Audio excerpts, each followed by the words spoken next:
I am joined today by Michael Joseph. Welcome, Mike. Thank you.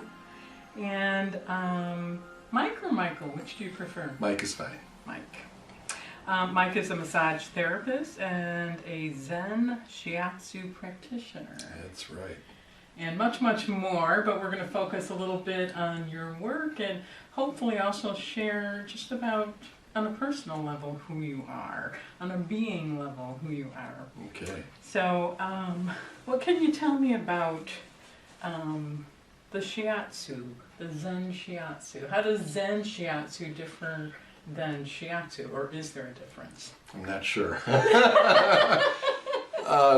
Seriously, in my program, we never really got too much into what the Zen part was, but my guess is that it has to do with mindfulness, becoming an empty vessel. We talk frequently about the merging of energies, for lack of a better term, becoming one, which is essentially what goes on. Trusting your instincts, being very present with that person. So all that kind of reminds me of meditation, being present, being clear, becoming a vessel. I mean, this is just, I'm ad-libbing now. Mm-hmm. Again, we never talk, oddly enough, in 2 years of the program, we never talked about the Zen component. But you yourself have, you know about Zen and you've done right. meditation, and so just in your own words and on a personal level, how do you integrate that Zen understanding into your practice?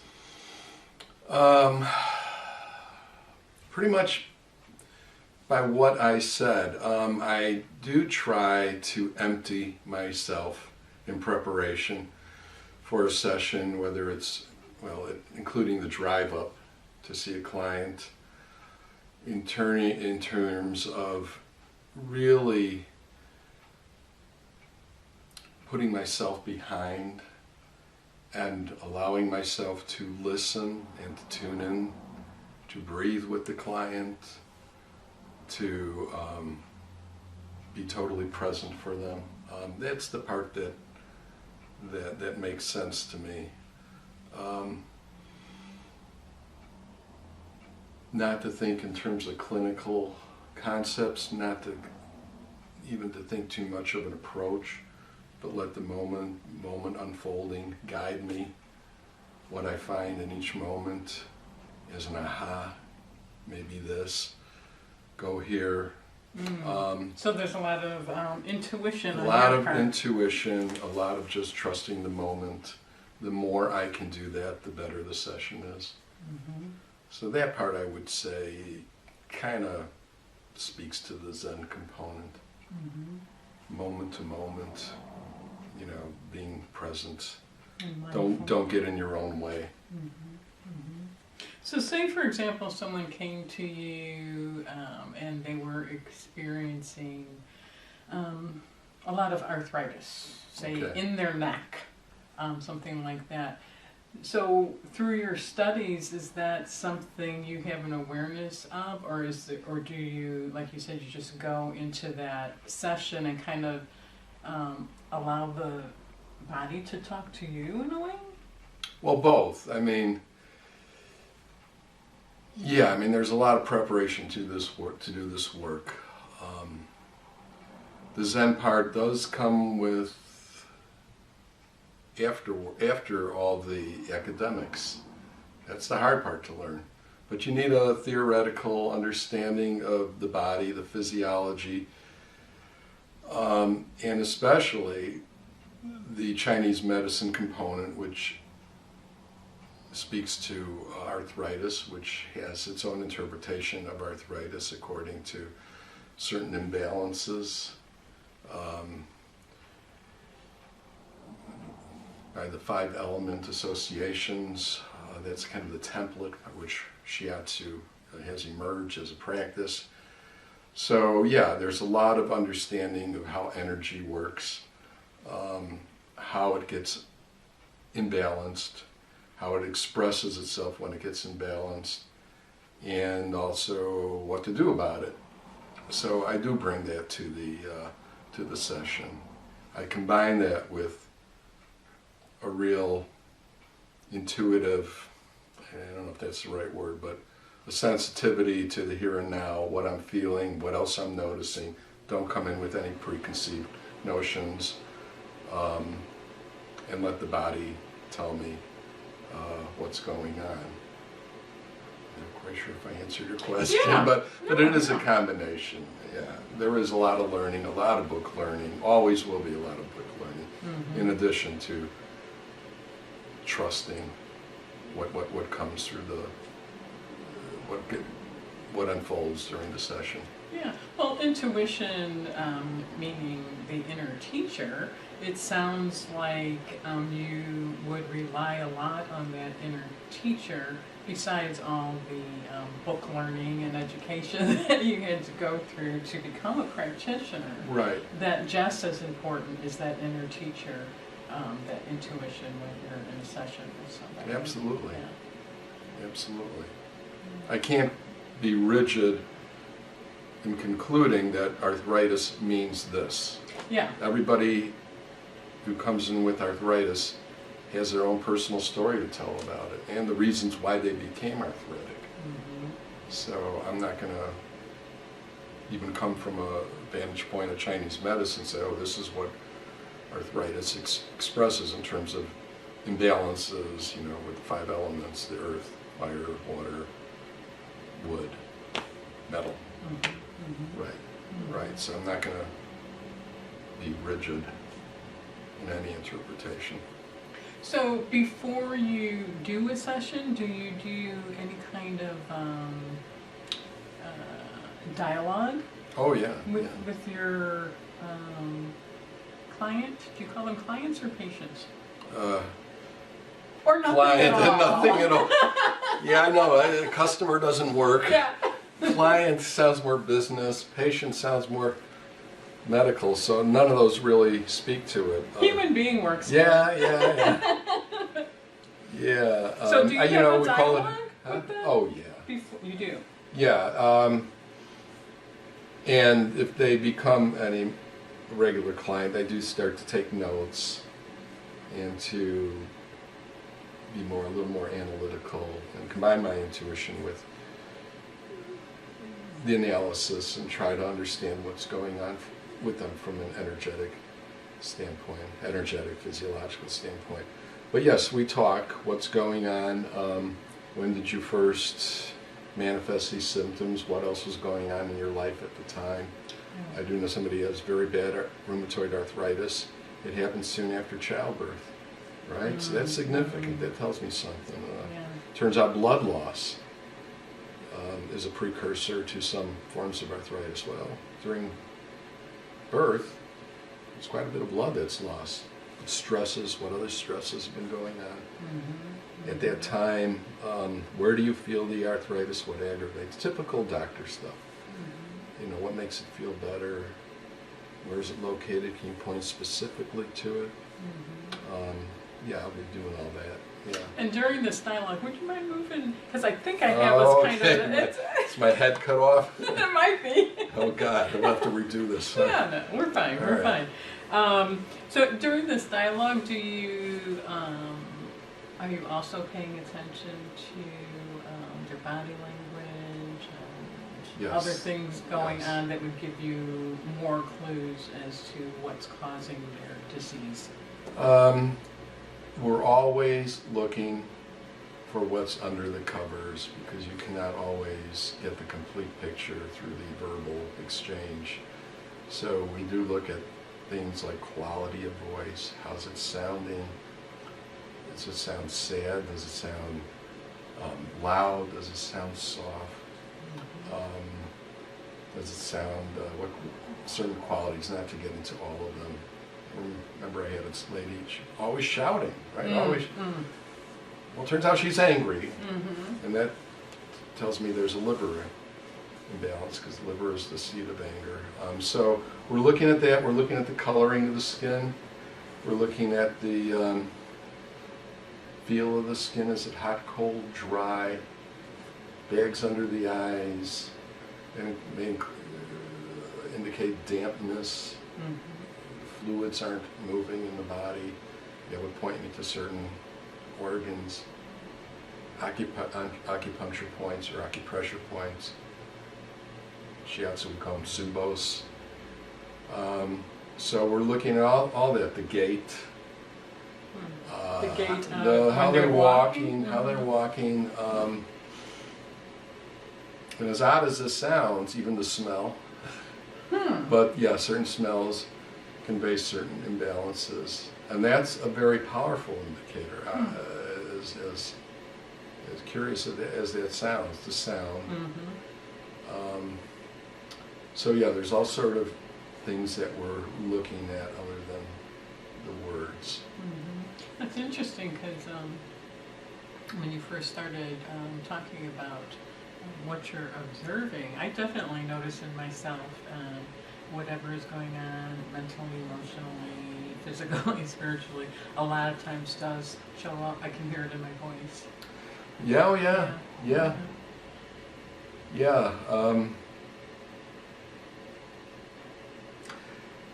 The fundamental teaching of Chinese medicine is that our mind is not something between our ears, but the mind is dispersed throughout the entire body. There's no mind-body, according to the Chinese medicine. It's just, I don't even know what the term would, again, mind-body would still convey, if you join them together, some sense of dualism, but they absolutely make no distinction. Like a flow of energy? Yeah. Yeah. And where in that energy flow are the blocks that are causing the disease? Right. So our voice is the expression of our mind, our internal organs are an expression of our mind, our skin is the expression of our mind, our muscles, mind is integrated fully within our constitution. So something like singing, thinking of one quality of voice which we call singing, but somebody who kind of song sings like, when yeah, they they talk like with a lot of inflections. Yeah. Well, that conveys the earth element, right?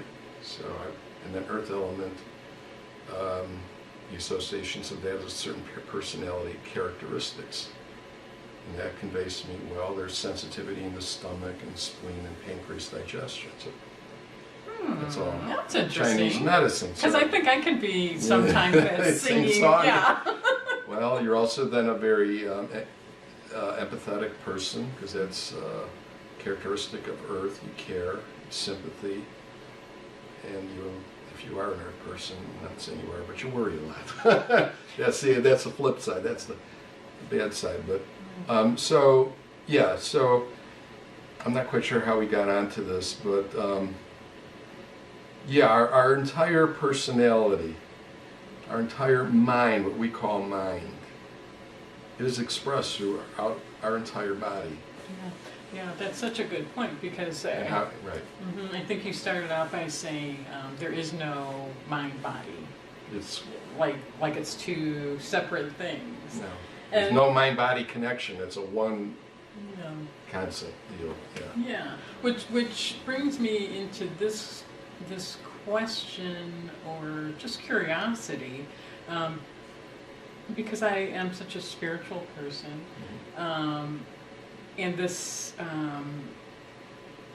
what you practice and what you help people with seems so spiritually connected to me because the biggest part of how I would define spirituality is being connected and knowing that there is a main source from which everything else flows.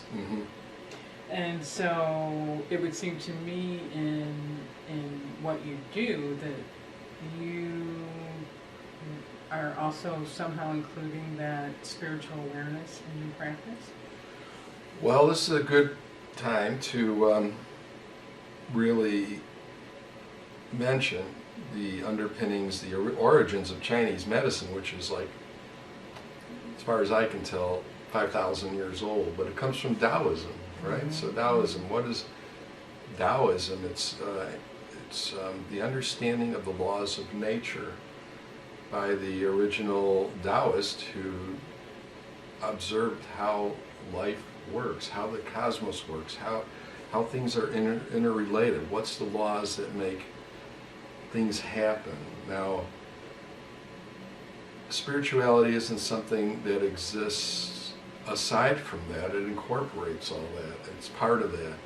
So when we talk about spirituality, well, what are the governing laws, the highest order of understanding of how things work in our relationship to both the environment and ourselves and each other. And then they came up with those laws, okay? Mm-hmm. Which, again, is represented in the 5 element associations that I spoke of earlier. Concept of yin and yang. But part of this is the understanding that, how do I bridge this to spirituality? Just the understanding that there's order and there's a system out there and there's an intelligence for how things work. Is it more than just physiology or the biology or the mechanisms by which we know matter?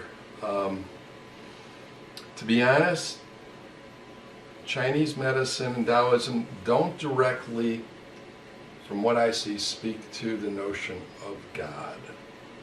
But for me, I believe it's all a manifestation of what we call God. All these laws represent, God's laws. Mm-hmm. Okay. Mm-hmm. The part in Shiatsu that I would call spiritual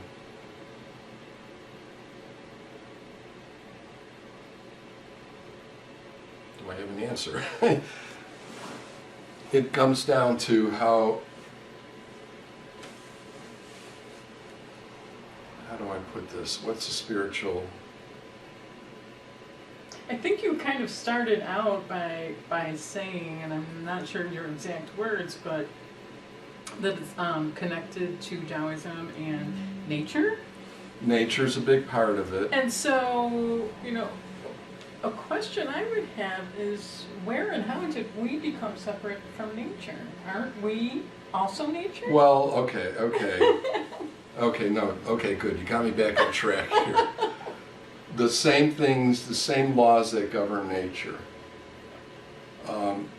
those forces are manifest within ourselves. So nature has hot, cold. Nature has wind.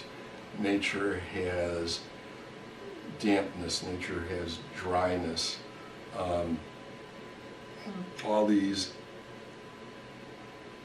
forces that govern nature also work within us. Because we are nature, and too. We are nature. We're integral to the laws of nature, and we live in that environment, and we need to be aware of our habits and the way we go about living our life in such a way to enhance, facilitate the relationship with those laws. For instance, it comes down to even the foods we eat. It comes down to how we conduct ourselves in winter, which we are in now. This is the water element, right? It's literally a time for going within, right? We need to honor that. We don't need to be very active and find a real energetic expression. We may find ourselves being more tired, sleeping more. It's common, but this is nature operating through us, right? Darkness, right? We need to embrace the darkness. It's dream time. These are all the elements of water. So what we see in nature now is working through us, and we need to understand that, respect it, and work with it. That's Work with it rather than these against it. right, because these forces, these forces and properties that we currently find by season in nature are also manifest within ourselves. Is that spiritual? I think so, Oh, because yeah. it speaks to our relationship to the greater, to something greater. Absolutely spiritual. And a big point to make, I think, is that we're working with those laws rather than against those laws of nature, because when we work against the laws of nature, that's a big part of, I'm guessing, what causes Absolutely. disease. What causes the energy, the chi in our body not to flow the way it should. It becomes stuck, it becomes deficient, and then we suffer. Yeah. Right. It comes down to even wintertime, the foods we should eat, the colors that we should maybe want to dress in or bring into our environment, the blues, the blacks, the rooted vegetables. Rooted vegetables are good in the wintertime. Yeah.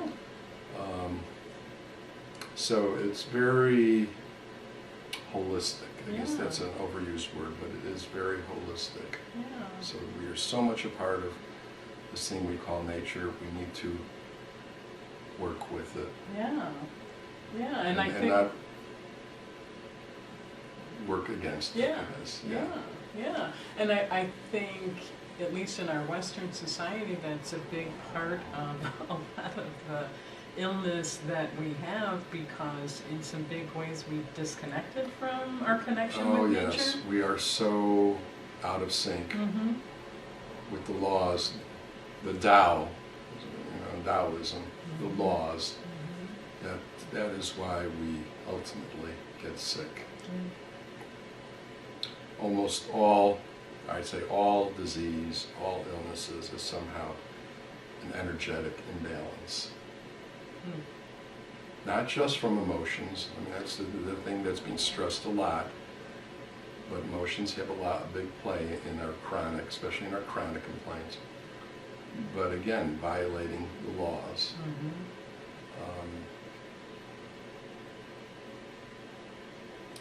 In Shiatsu, the session, the goal of which is to bring you back into balance.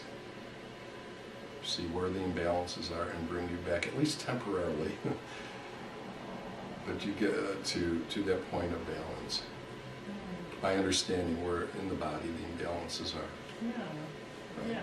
So back into balance, which that kind of, you mentioned yin and yang, masculine, feminine.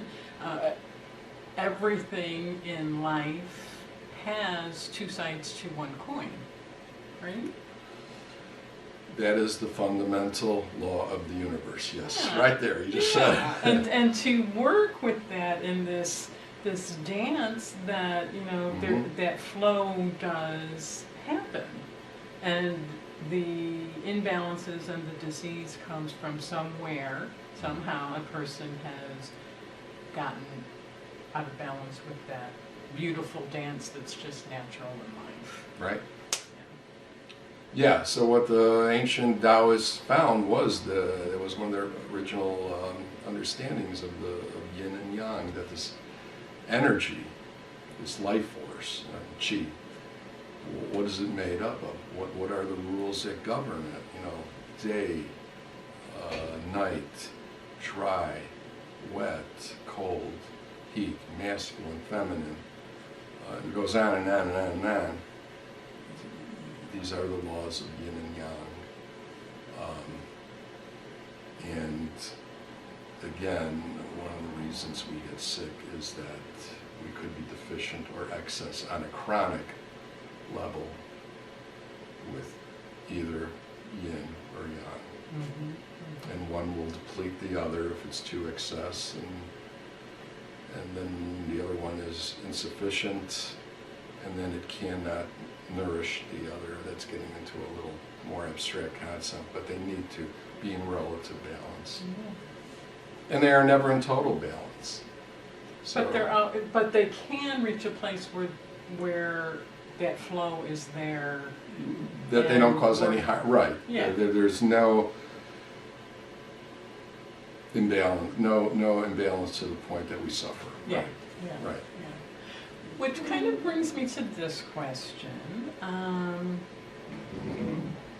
What led you into the desire to do this kind of work? What attracted you to it? Well, my original dream when I was a young adolescent was to be a psychologist, because I was such a troubled soul back then. And I did study psychology for a while, and then I just found it to be a bit empty, not having the answers that I was looking for. It was good. I mean, I don't want to. Because we, as human Yeah. beings, we have a psyche, so there's a necessity for psychologists. There's a necessity, but we have to understand, or I begin to understand, is that psychology is a relatively recent phenomenon. I mean, come on, with the advent of Freud back in the 20s, so what is that, less than 100 years? So why are we totally saying that this is the final statement when it's, when the whole notion of healing, the practice of healing has been going on for thousands of years. So what was everything else before current psychology, psychiatric thought, was all that just nonsense? Like wasted. Just Yeah. Wasted means Or nothing. This was is where we kind of started. Right, that it was primitive thinking, now we have science, and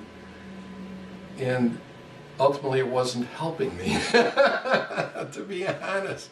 I mean, It's such a good point that you're making. When in our history did psychology come into the forefront? Yes, and be the standard. Is it, yeah, and kind of in that coming to the forefront, dismissing everything that came before it. As we look to Western types of understandings, the scientific models, the medical model, psychology is an outgrowth of the medical model, and it has to be an observable, repeatable phenomenon, all that other stuff. And a lot of that stuff is, I hate to say it, but geared towards a lot of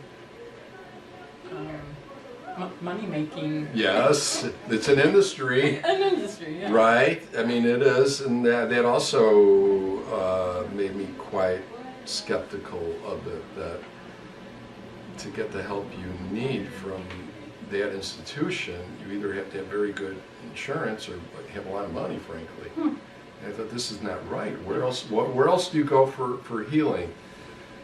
So I did the rounds and got into a bunch of different things, and I wanted something that wasn't quite so verbal. Everything is healing is all a matter of how we talk and exchange communication between the one and the other, and there's got to be, it seems so limited to me. Even among many of the New Age modalities, it's all conversationally based. So what else is out there? I'm not quite sure how I got drawn to Shiatsu, but I like the idea of moving away from the verbal and working with the body. Then I had my own health challenges that were physical, and I was trying to understand what was that all about. What was the body saying? What was the body? Because the body has its own language, and frankly, the Chinese medicine, Shiatsu, spoke to that. Well, this is what the body's saying. When you get a migraine headache, that's heat. That's heat rising. Oh, that makes sense. It's in my head. It's rising to the top, right? It's stasis. It's blood congealing. Not congealing, but stuck. Oh my God, it feels like that. So they were able to give language, a different vernacular to what the body was symptomology, was saying through its symptoms, and that fascinated me. was a whole different language. And in addition to that,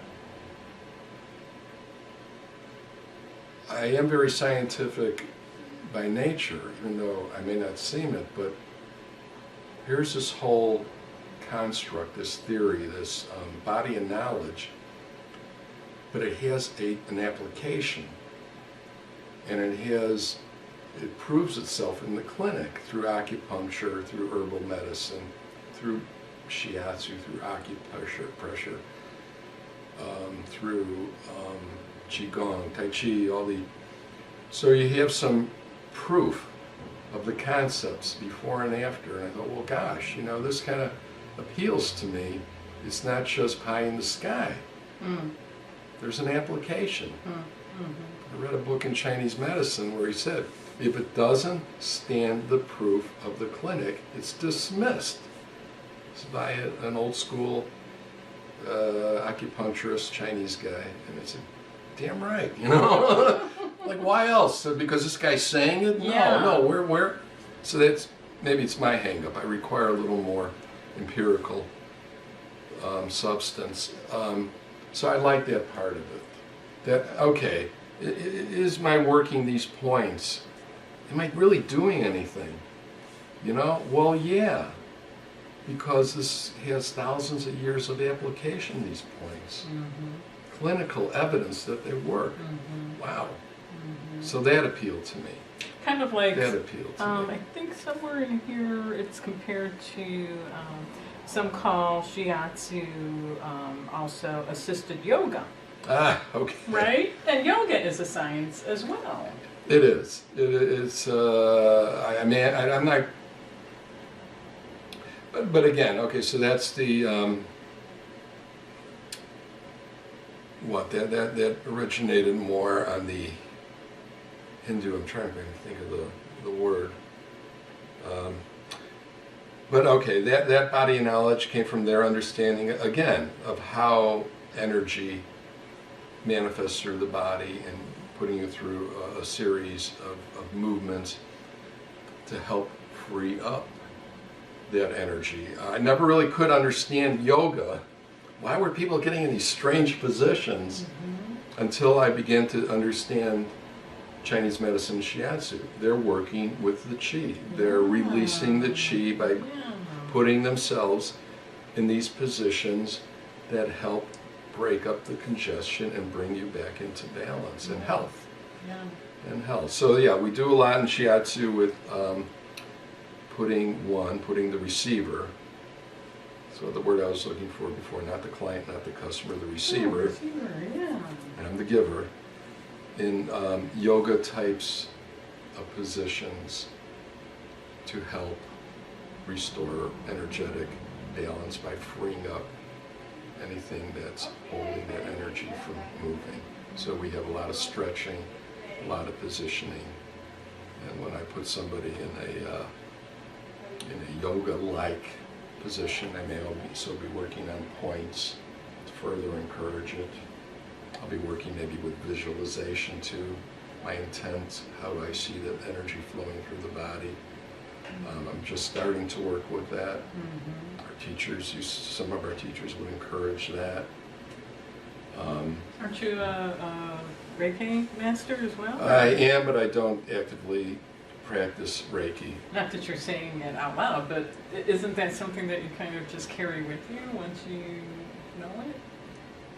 Yes. Okay. Yeah. Okay, so Reiki is Japanese. Hey, great, Shiatsu is Japanese, but it's based on the same understandings of energy, qi. And that we also can work the energy with our intention, with our visualization. So yeah, the Reiki sessions that I would do a lot of visualization. So when I asked you the question, what attracted you to doing this kind of work, what I heard you saying, and correct me if I'm wrong, you said you started talking about psychology and kind of all coming from the head, and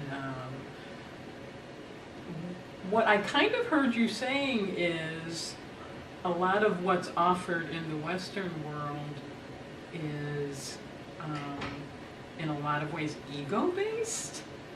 Kind of. Well, I don't know if I would put it ego. One of the, I'll mention him because I'm doing a plug for this guy because I just think he's one of my favorite teachers. Bradford Keeney. He's a psychologist, headed up doctoral programs, wrote a ton of books, and then just said, this is not right. And he found himself studying with the indigenous healers around the world, and he's written a lot of books about that, and he conducts workshops. But he said the problem with practitioners now, with the psychology and the medical doctors, is they forgot their elders. Mm-hmm. Like, why have we not really listened to what certain folks have been saying for eons?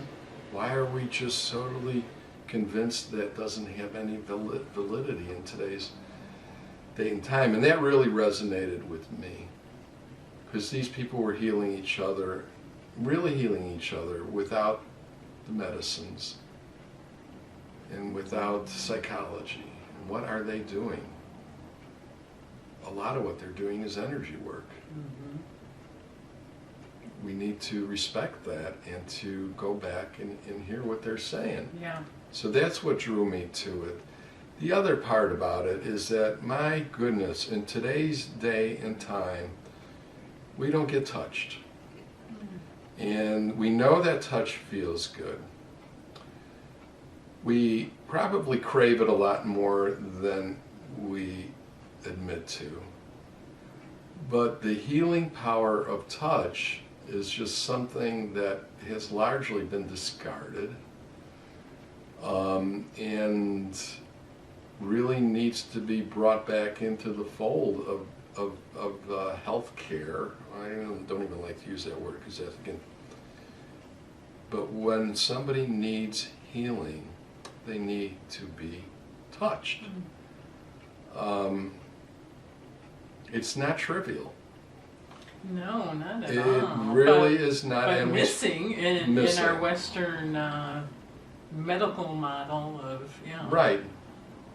And even in the New Age medical model. That's true. That's true. We're doing visualizations, we're doing this, we're setting our intent, we're talking, we're listening, but are we touching? Well, there are workshops and classes and whatnot that are more touch-based, but I think it has to be integral to any and all of our ways to invoke, to elicit healing. Do you see that? Are you aware if that is being integrated into, say, hospitals or nursing homes, or? Yes. It is? Yeah. I think I see a lot of nurses taking healing touch classes.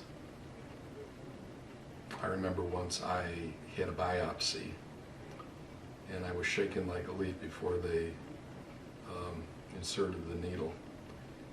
And the nurse came and just held my hand. And I'll never forget this, as soon as she held my hand, I stopped shaking. I did not think about it. It didn't take me a moment to settle. It stopped. And I was just amazed at how powerful is that, right? So I do know of nurses taking those kind of classes. I did a little bit of hospice training, but not too much hospice work. But they tell us about that, holding the hand. And when somebody's that sick and they're dying, what else can you give them? You gonna talk to them? Yeah, you can talk. Probably just holding their hand or gentle touching is about as powerful of an intervention as you can offer. So I've grown to understand the power of touch. And that's one of the reasons I'm doing Shiatsu. Yeah.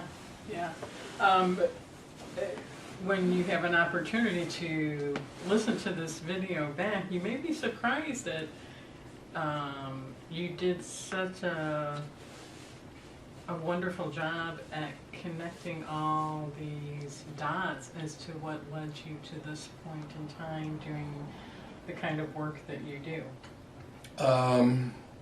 Yeah, it's been a good discussion because I've never really, I kind of knew it all, but never really expressed it.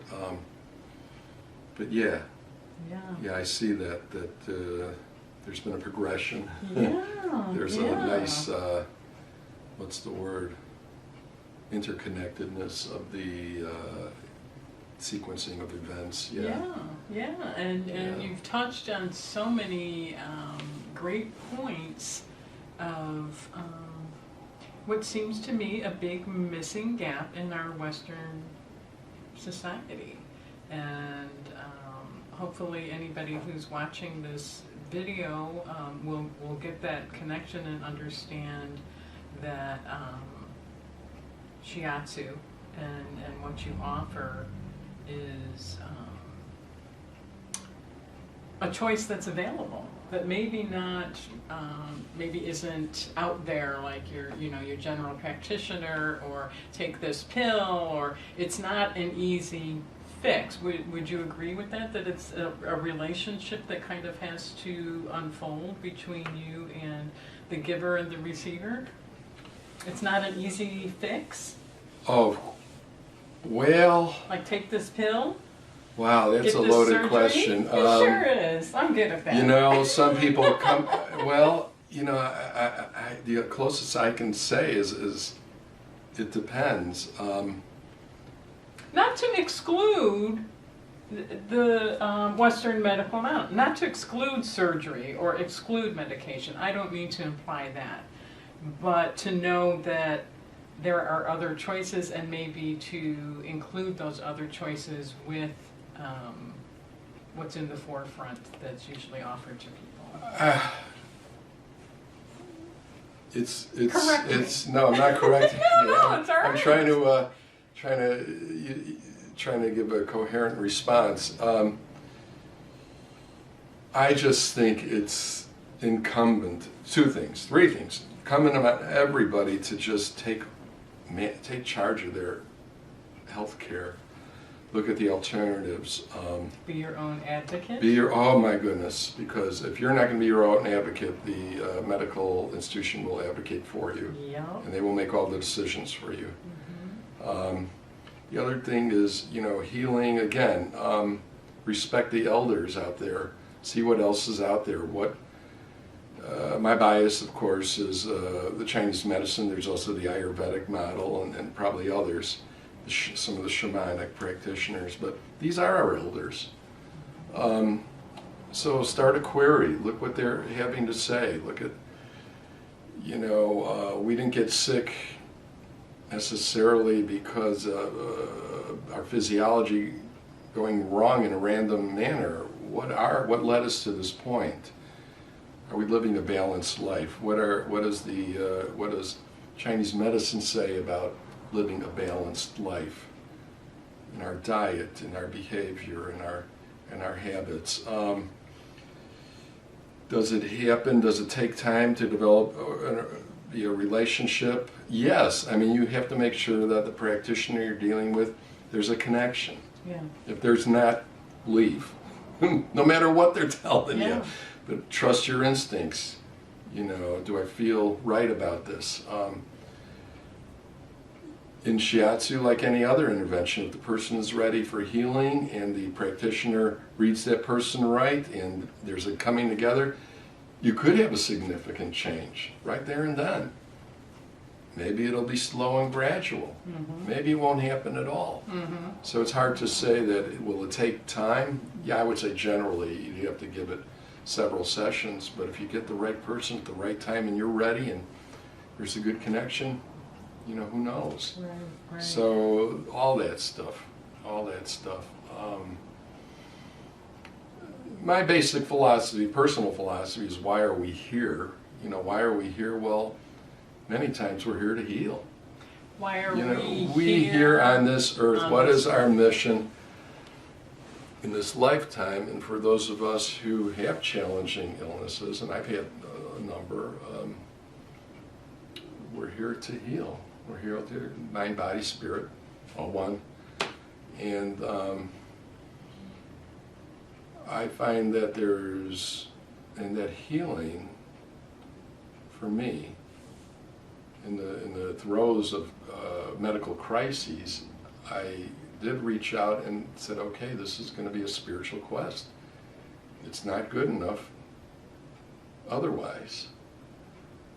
You mean your life journey is going to be a yes, I mean, my physical body, there has to be the spiritual component of it. And what does that mean? I mean, I stumbled on that a little earlier, but the relationship to yourself, relationship to your relationships, the relationship to the greater whole, that has to be part of the healing quest. If especially, well, talking about if you're sick, which most of us are not totally well, you know.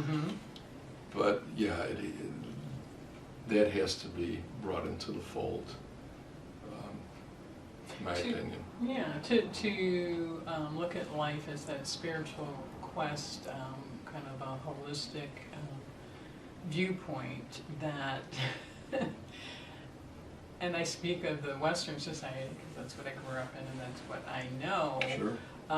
The value system and the focus of that has been pretty cemented in this conditioning of consumerism and obtaining a whole lot of stuff and Right. materialism, and the value system itself, just from my observation, is off balance.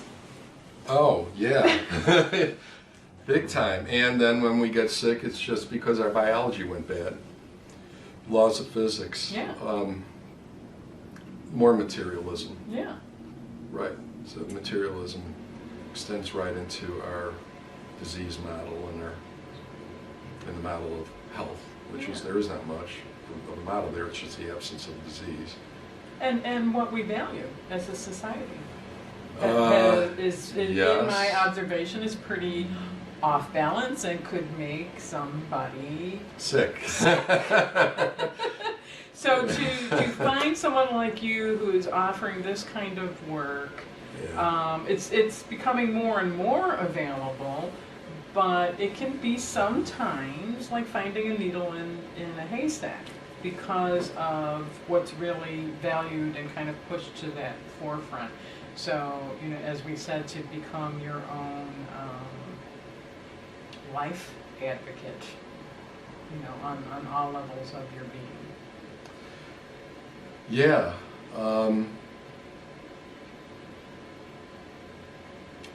Nobody's going to come along and do it for us. And so far, optimizing our health, healing any kind of imbalances,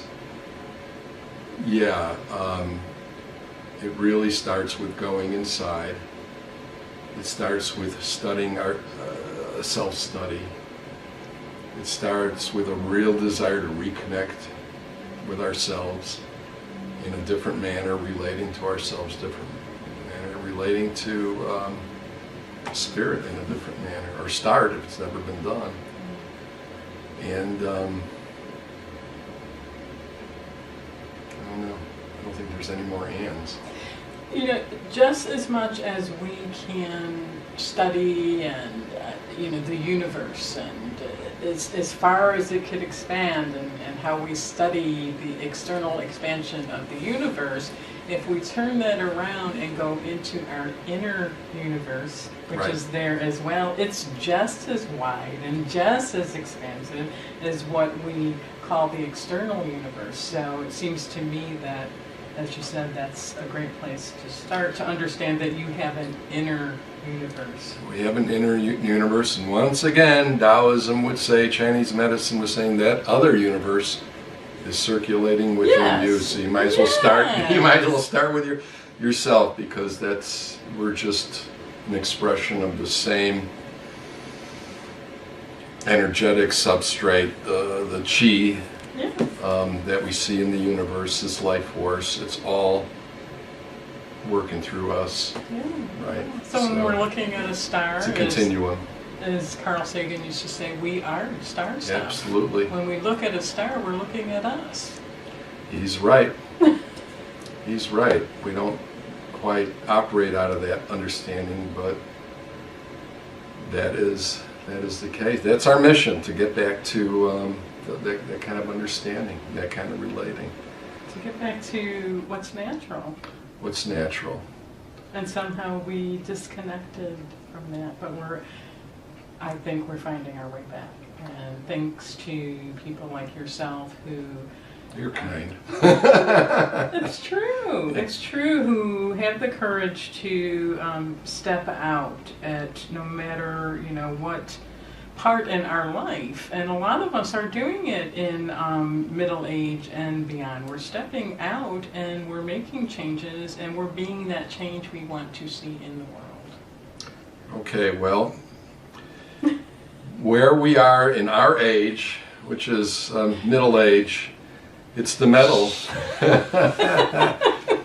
but it's the metal phase according to the 5 elements. And what metal means is extracting the essence from Earth. Earth is the great mother. Earth is the great nourisher. Earth is the abundance.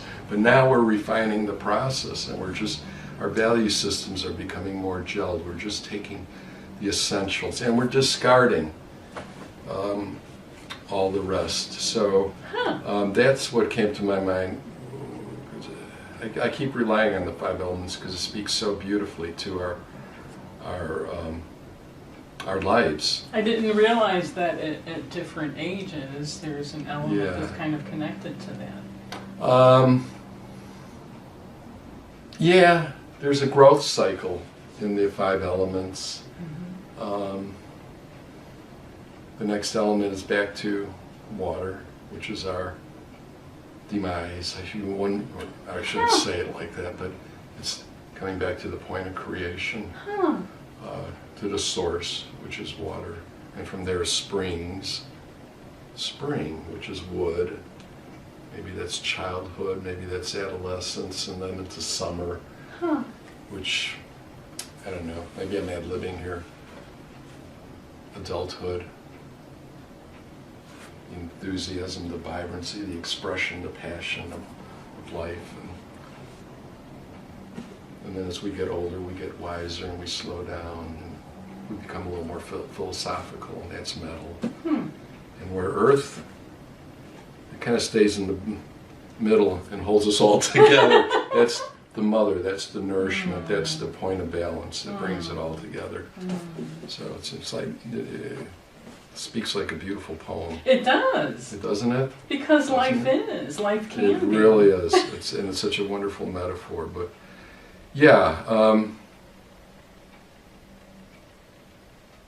so we're in our wisdom years right now.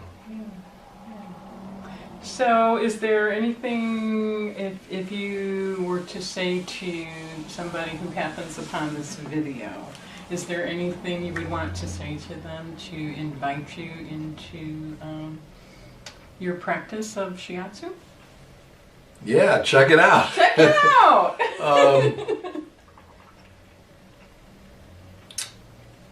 It's a beautiful practice. It's a beautiful practice. Sometimes when I'm doing it, I'm just like, I feel, wow, what a gift this is. To be able to do this and be able to share in this. And I get as much out of giving it as receivers get out of receiving it. But check out, in general, just check out some of these other healing modalities. Massage is good. This is something different. And I would just encourage you to explore it. I have to do it. Yes, of course. ShiatsuEnergetics.com. Michael Joseph, if you want to find a little bit more about it. Or go to YouTube and just type in Zen Shiatsu and see what some sessions look like. I think you'll be You'll be impressed. And all age groups are welcome. There's no All limitations. age groups are welcome. No limitations. I've had all different clients with all different kind of limitations. So I just customized the session per their requirements. Thank you, Mike. This Oh, has been thank you, wonderful. Irma. It's been a good conversation. Touch. Okay, touch. Touch is good.